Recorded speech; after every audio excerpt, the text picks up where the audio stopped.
Okay, everybody, we're going to start today by talking about heart failure. So, heart failure is commonly called CHF.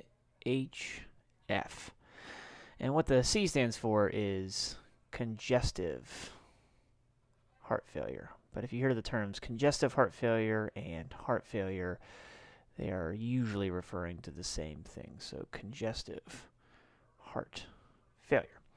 So, when we think about heart failure, I think it's important to think about what the heart looks like in the chest and its general flow of blood and kind of its function. So the heart here in the chest in this little diagram that I have here sits in the middle of the chest here, and I've kind of, if you think about the heart looking like that in the middle of the chest, it's kind of important to get a framework of what you're looking at here. So the heart is divided into four chambers. You have your top two chambers, which on this side is the left atrium. So the atrium are the chambers on the top. So your left atrium and your right atrium. On the bottom, you have ventricles, so you have a left ventricle and a right ventricle. And in general, your heart pumps blood from the atria to the ventricles. So atria to the ventricles, and then the ventricles pump the blood out to the different organs of the body. So oxygenated blood comes from the lungs back into the left atrium and then down into the left ventricle out into the rest of the body. So up to the brain, to your arms, to your legs, to your kidneys, pretty much everywhere else in the body. And then that gets used up, and then when it has no oxygen, it comes back into the right atrium of the heart, down into the right ventricle, and then the right ventricle pumps the blood out into the lungs. It gets oxygenated, comes back into the left atrium, and again, we start the whole process over.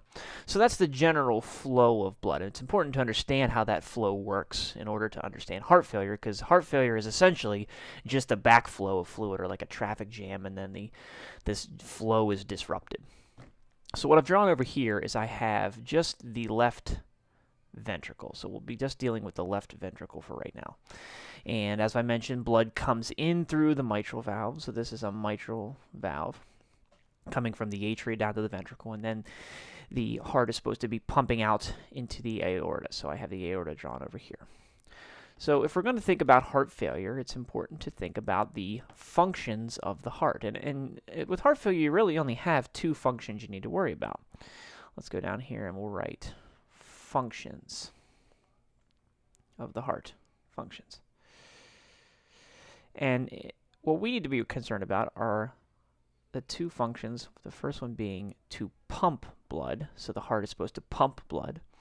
And the second is the heart needs to relax or fill with blood.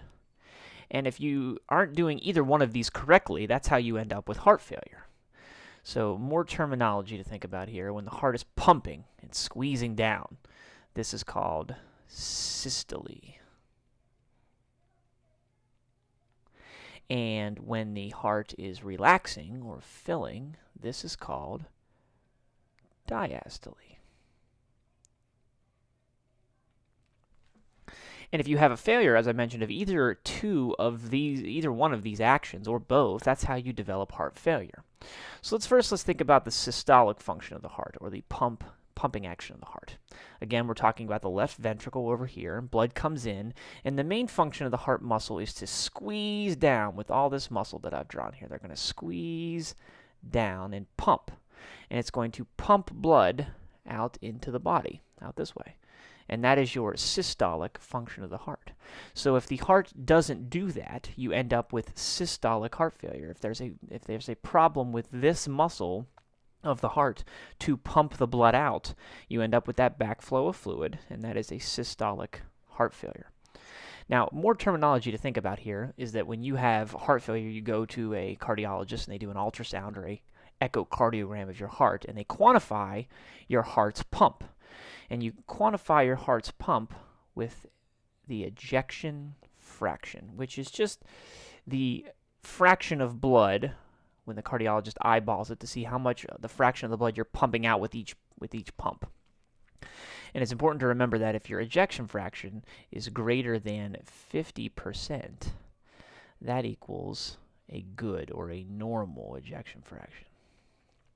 Now, people with systolic heart failure, as we mentioned, they don't have an adequate pump, so their ejection fraction is less than 50%. And that leads to the heart getting tired. And when it gets tired, it ends up kind of becoming weak, and then it gets dilated. So that's when you have systolic heart failure.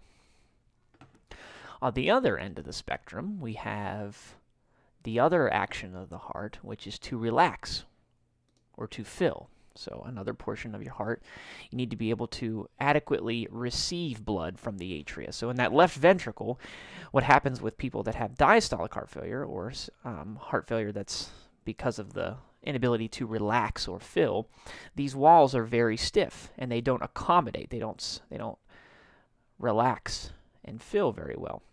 Think of a very stiff balloon. And if you don't have enough elasticity to relax, you get less blood into this chamber. And when you get less blood into the chamber, obviously you're pumping less blood out, which also leads to heart failure because you're pumping less out, and it leads again to this backflow of fluid. So that's called diastolic heart failure. And the actual term that we use more frequently is heart failure with preserved ejection fraction. Because with diastolic heart failure, as we mentioned over here, the ejection fraction, with diastolic heart failure, your ejection fraction tends to be normal, equals normal, or, as we mentioned, greater than or equal to 50% with diastolic heart failure. And you are less dilated than you would be with systolic heart failure. But both of these end up leading to very similar signs and symptoms, but this is kind of how we classify it. So if your heart doesn't do either one of these two functions correctly, that's when you run into heart failure. So the last thing I think we need to talk about when we're talking about the basics of heart failure is to come up with the risk factors or the causes of heart failure. So let's go down here and we'll just make a quick chart that says causes or risk factors. And I think the easiest way to classify heart failure is into two broad categories. The first category being ischemic. And ischemic just is a term used to describe low oxygen or the lack of oxygen. And ischemic heart failure is usually secondary to coronary artery disease, which leads to heart attacks or myocardial infarctions. The other main classification of heart failure is non-ischemic.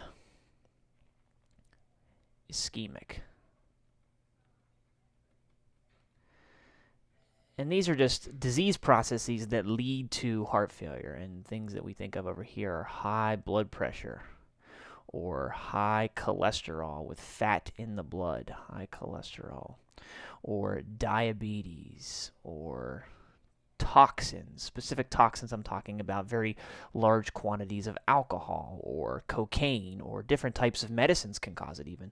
Certain chemotherapeutic drugs can cause it. And then also we have some more infrequent causes in the United States, at least. Infections like viral myocarditis is much more common in the developing world than it is in the United States. And then, unfortunately, some people are just born with bad hearts, and they have hereditary causes. Hereditary. And these are the risk factors or the causes. And I think it's important to remember here that these disease processes like high blood pressure, high cholesterol, and diabetes are actually the main risk factors for coronary artery disease. So these in themselves make you more likely to have heart failure, but they also indirectly lead you to having coronary artery disease, which then in turn leads to myocardial infarctions. And those are your causes of heart failure. So that is the basics of heart failure.